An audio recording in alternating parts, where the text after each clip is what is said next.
அதிசயங்கள் செய்கிறவர் நம் அருகில் இருக்கிறார்.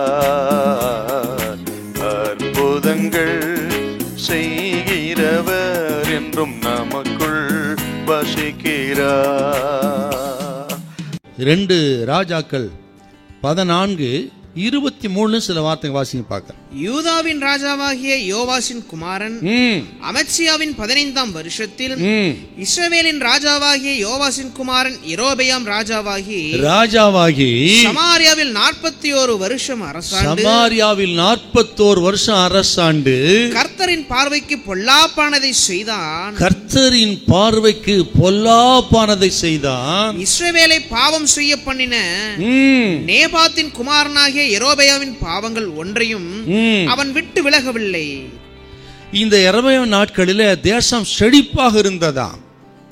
சமாதானம், ஆசீர்வாதம் ஆக எல்லைகளை அவன் விஸ்தாரமாக்கினான் அப்படின்னு பார்க்கிறோம்.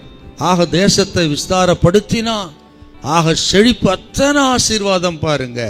அதன் விளைவு தான் அவர்கள் தேவனை மறந்தார்கள், விக்கிர ஆராதனைக்கு போனாங்க. பாருங்க, என்னைக்கும் நமக்கு செழிப்பு தான் நமக்கு ஆபத்து. ஒரு பிரச்சனையும் இல்லை, எல்லா ஆசீர்வாதம் காரியமெல்லாம் கைகூடி வருகின்ற சொல்றது தான் நமக்கு ஆபத்து. நெருக்கத்தின் மத்தியிலே விழுந்து போகிற கிறிஸ்தவர்கள் குறைவு. ஆனால் ஆசீர்வாதத்தின் மத்தியில் விழுந்து போகிற கிறிஸ்தவர்கள், ஆசீர்வாதம் அதிகமாக வந்தனால விழுந்து போன ஊழியர்கள் தான் ரொம்ப அதிகம்.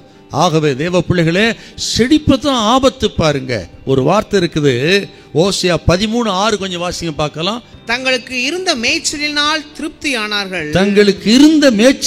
திருப்தியானார்கள். திருப்தியான பின்பு அவர்கள் இருதயம் மேட்டிமையாயிற்று. அதனால் என்னை மறந்தார்கள். அதனால் தேவனையே மறந்தார்கள். பாத்தீங்களா?